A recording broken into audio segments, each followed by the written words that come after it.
Sumainyo ang Panginoon. At sumainyo. Ang mabuting balita ng Panginoon ayon kay San Juan. Papuri sa iyo, Panginoon.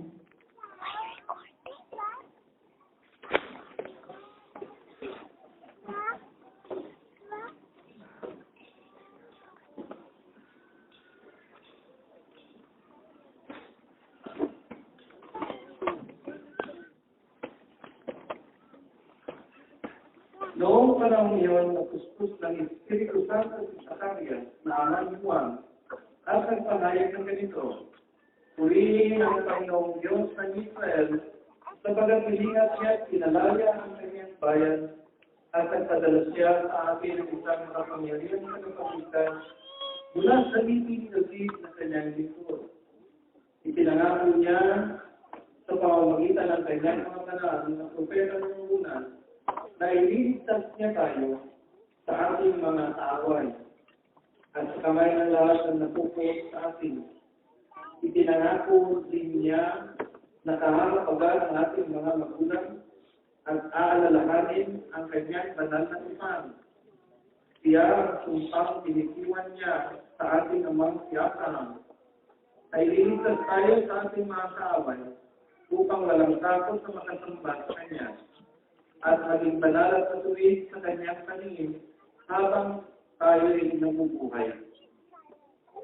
Ikaw naman, anak, ay tatawaging propeta ng kataas-taasan sapagkat mauna ka sa Panginoon upang ihanda ang kanyang mga dalaanan at ituturo sa kanyang bayan ang landas ng kaligtasan, ang kapatawaran ng kanilang mga kasalanan.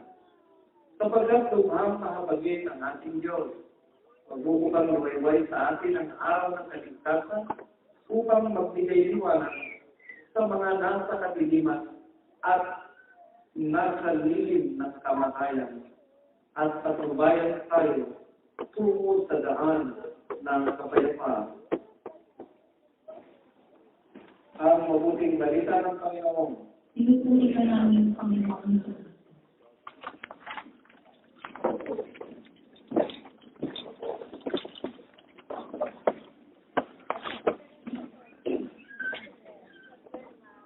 Sa isang araw, narinig niyo yung kwento ng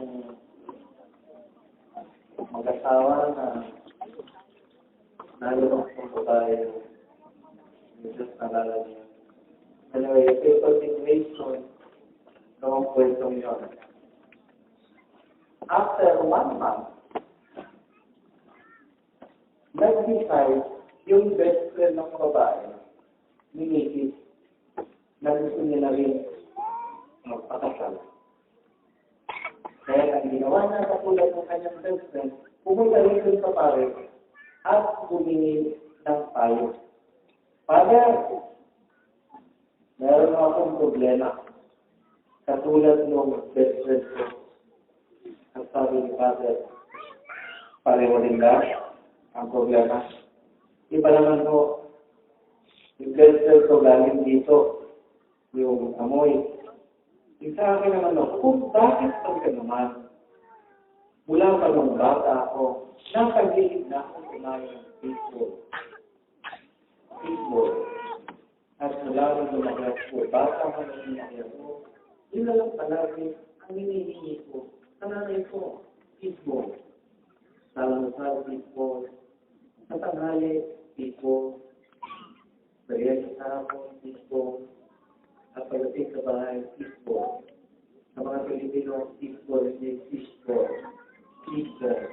Okay? Parang fishball. Yan. Magkasama yan. Fishball, fishball. Okay. Anyway, sabi ng Pablo, ano namang problema? Kasi brother, wala ko ng bata. Palagi sa pagkakain ko ng fishball, kumaguluyin ako. At ang tumalabas ako, napaka. Hindi ko talaga makontrol. Pag kumain ako ng fishball, hindi ko talaga makontrol. Iba naman pa rin. Kung talaga gusto mo mag-asawa na, kinakailangan mamako ka na hindi ka na uli kakain ng fishball. Pag fishball ka na lang, siya ng babae. At nangako yung babae. At tuloy yung kasalan. Ayaw. Walang problema. At dumating yung sila sa isang taon ng kanilang kasal. Anibersaryo. Nung araw na yun, pauwi na siya ng bahay. Nung araw na yun ng anibersaryo nila, bigla na lang ulan. Lahat. Habang nag-aabang siya sa chief at yan, walang halos na naging na chief. Mamaya, nanuot sa kanyang ilong ang amoy na iluluto ng pizza. Parang nasuswap. Pero nangako na ako, hindi na wala makain ng pizza. Tumalay mukhang matagal pa tuulan ito at wala pang tip na tumalasin. Kaya bibili mo na ako ng isang tip. Bibili siya ng isa na tip na tip mo. Kaya masarapan sa mga kinain. Masarapan sa mga sa madaling sabi na kalimang tubo ng tip mo. Okay, dumating yung tip at pagdating sa bahay, putok siya, binuksan ang isa niya. Sabi niya, Peter! Sabi niya, sorry! Nalikan siya niya, at sabay, pinirin ang mata. Sabi sila niya, meron akong surprise sa'yo. Hindi pa man tapos, tumatawag na.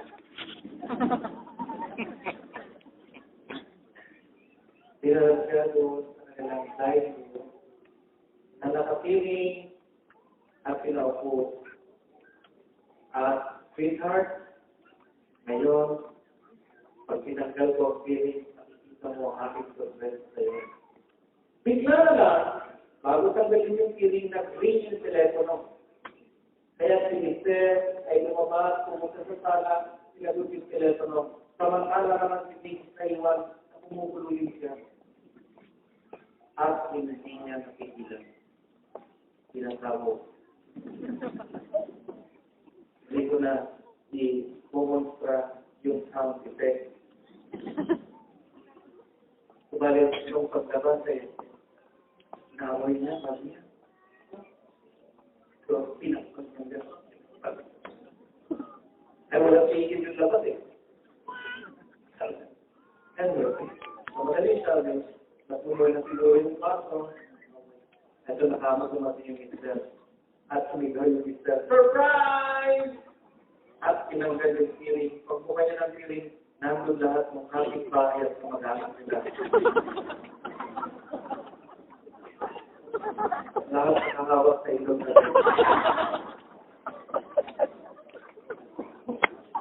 Siguro mapatuloy ninyo mamaya. Pero say, surprise! Ano yung surprise? Eh, kung si Zakaria, surprise!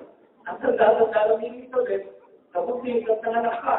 At itong awit na ito ay dala ng kanyang kagalakan sa sorpresa na binigay ng Diyos. Sa sorpresa na binigay. Kasi nagbigay po rin sa Diyos at inawit niya itong sinatawag na Benedictus.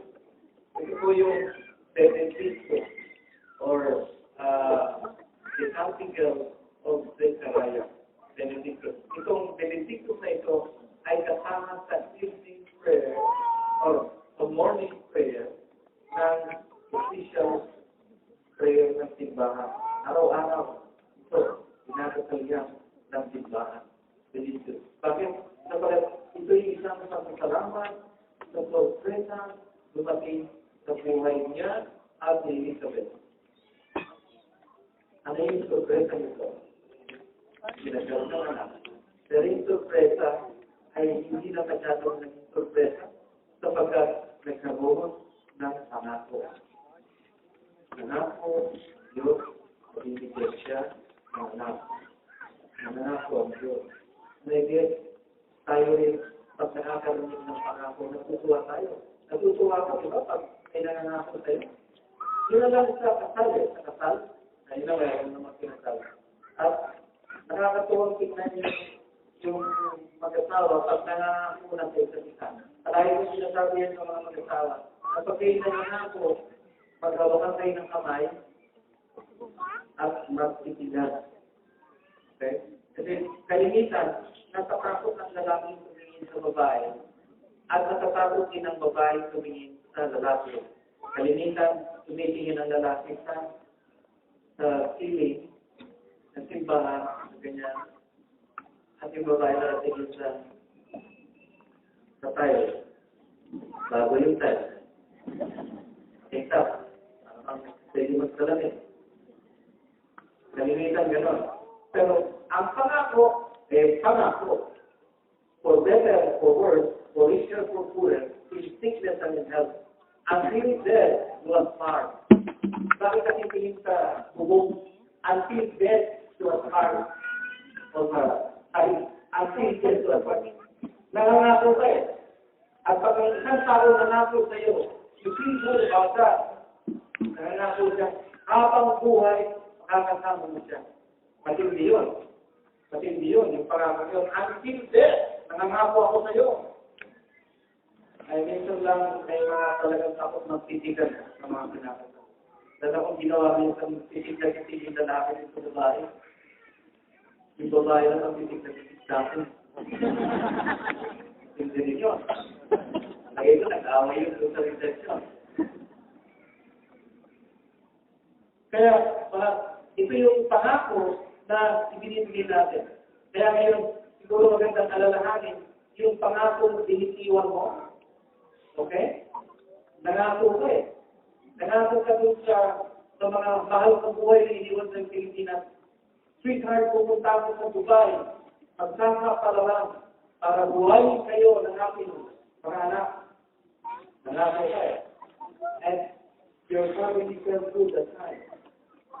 Until that time, na tumigil yung padala sa kanila.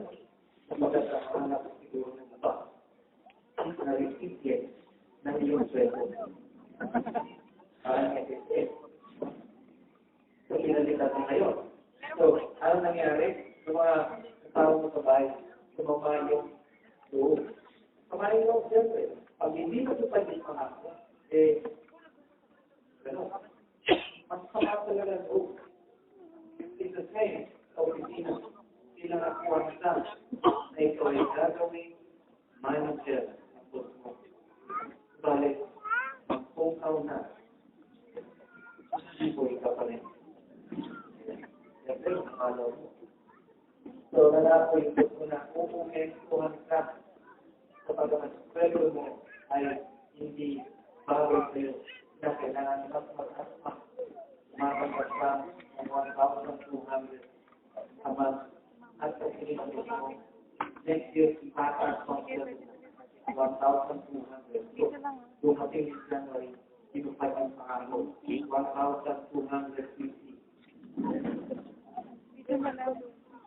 Nagpupad yung pangako. Dahil masama pa rin yung nakakalakay sa loob. So, pinupad yung pangako. But it's something that we hold on to, yung pangako.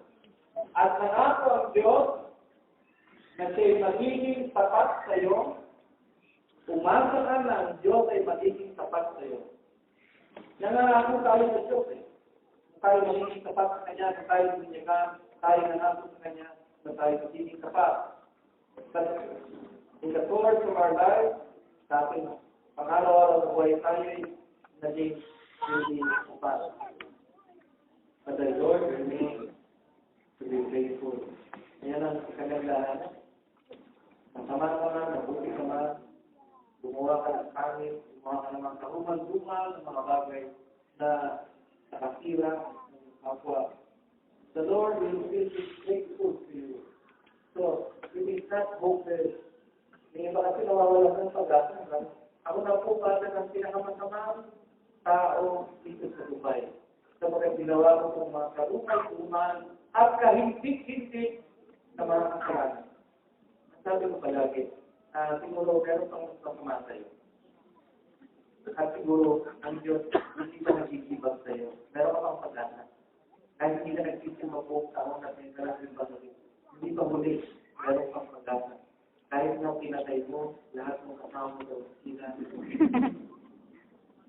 Sino man yung patay na patay. Yung panlang, yung pinatay lang sa mga chismis. Dahil may pag-asa ka pa. May pag-asa ka pa kahit na mayat-maya nag-uwi siya sa mga office ko dahil. Di pa huli. Di pa huli. Meron pa gagawa. Thankful. And God is our heart to it too. That is why, ito nga po yung source ng surprise sa aming buhay. Surprise sa buhay. Yung bang naging very predictable na tayo. Mga tao. Ako na mga tao na nagaya ko. So, sabi mo is predictable na. Pero ang Diyos is unpredictable. Why? Because ito yung sorpresa eh. Sorpresa palagi. At kalimitan pinapadala ng Diyos yung sorpresa sa iyong buhay under your very nose na hindi mo lang nakikita. Hindi mo lang nakikita. Bakit? So, pag naghahanap ka ng mga spectacular surprises sa buhay mo, ano yung spectacular surprises? Kasi halimbawa, 45 ka na at dalaga pa rin. Lord, gusto ko makapag-asawa yung isang tipong nice in a shining armor na nakasakay sa kabayo. Sabi, nabigla kami sa may dumating nakakamel.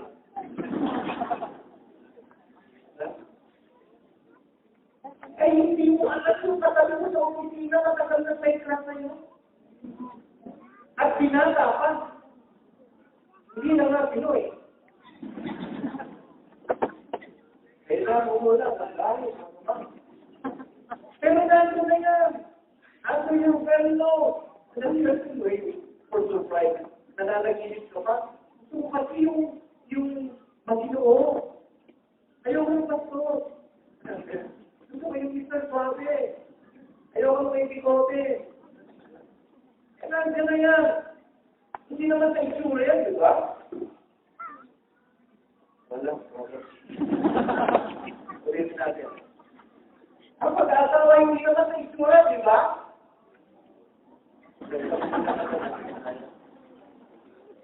Ano ba yun eh? Pero iba rin naman, siyempre yung katamlaban. Meron din naman yun. Kasama yun sa larangan ng pag-asawa. Kasama yun sa dynamics ng pag-asawa. Pero, yun nga yung sinasabi ko. Andiyan na yung surpresa ng Diyos, hindi mo pa nakikita. Sapagkat, ang hinahanap mo yung spectacular. Asa yung spectacular? Makikita niyo yung spectacular sa lugar sa January 1, sa midnight. Spectacular. Yung mga paputok. Eh, yung paputok, natin lang kalari na tabi yan eh. Kahit ang napupunta sa dito, pero...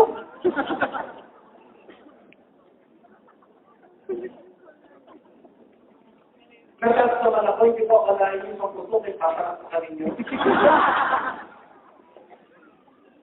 Ay, dinig ko sa sinunod yung tama niya. I'm necessary, no? I'm necessary. Pero hinahanap natin yung mga malalaking bagay na, oh my God, sana magbago yung sister ko. Ayan. Sana hindi na siya iinom, hindi na siya mag-iyosi, hindi na siya titingin sa ibang babae. Ay, nakita mo naman nag-struggle na nga yung asawa mo. Payat ka na. Tapos kaisa-isa, isip na lang ng sigarilyo. Hindi, isang bote lang ng Diyos. Ay, tapos bigyan mo naman muna. Hindi naman pwede biglayin yan. At hindi na nga sumitinte kung nilagyan mo na nga yung kiring ng kabayo. Para yung pala na,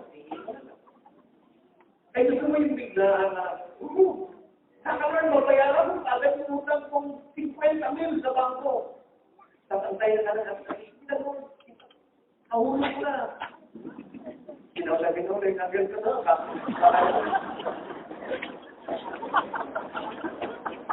Baka ito malaglag. Mamaya yun, hindi mo nyo, biglang tulog ka.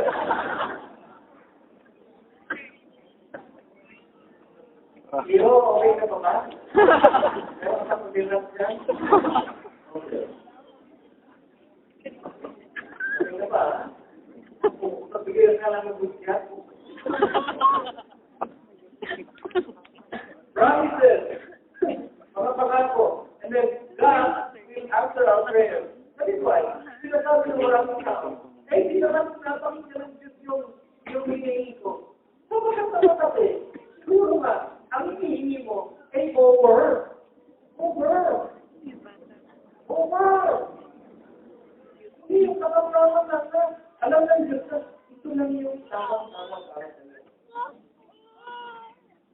gagayin mo ako. Sabi ko, huwag na. Ako kaya ka, ang pinigil na yun. Patamusin mo ito ko. Ito yung mga bagay na hinihingi namin. But there are also real things that we need, that we ask from God. And for this, bibigyan naman ng gusto. Ito na kailangan lang na kikinig tayo. At everything, meron tayong selection at mapagkalaman. Maraming sorpresa ang Diyos, may pangako at tinutupad na ito. At pag tinupad ito ay sabibigla tayo. And that is the time when we kneel down and say, Lord, maraming salamat. Ibinigay mo yung hiningi ko. Kasi ibang gabi. 5 days ago ko hiningi ko, ngayon mo lang dito. Hiningi ko, pero binigay mo, maraming salamat. Ay, paano naman ko yan? 5 taon na. Nakaanod na naman yun. Paano kaya may anong gagawin natin? Babalik ka sa baka? Okay. Because this is the problem. Ang maraming tao. They do not acknowledge that God has blessed us. That God has given us so much. Right? If we look for something spectacular, something big, na maaaring hindi naman dumating. At nakakalimutan natin sa salamatan niya. Yung mga dumadating sa ating buhay. Ano yung mga dumadating sa ating buhay? Sa mga kaibigan, sa dumating sa iyong buhay dito sa Dubai. Naging ka, bigla na lang, may naging kaibigan ka. O siguro, wala kang kausap, bigla na lang, may nakausap na. It's the thing that God gives us. At ito po yung mga bagay na dapat binibilang natin araw-araw. Kung pwedeng ilista. Kapag ito ang nagbibigay ng kasiyahan, una na sa listahan, ipapasalamat ako, Lord, kapag binigyan mo ako ng pamilya. Nasa Pilipinas yung pamilya ko, o nandito man, ipapasalamat ako. Nagpapasalamat po ako, Lord, kapag binigyan mo ako ng asawa. Minsan mabait siya, minsan hindi. Pero okay na rin, kasi kahit pasalamat ako ng asawa, hindi na ito yung picture mo. So, ilangin po natin ang ating salamat. Mga dahilan para sa pumamatan ko. Napakarami. Ngayong gabi ito, nagpapasalamat tayo sa Diyos sa lahat ng binigay niya. Pero parang na papakiramdaman ko, ayon sa higit ng hangin, ayon sa higit ng hangin, meron pang surpresang darating sa buhay mo. Amen.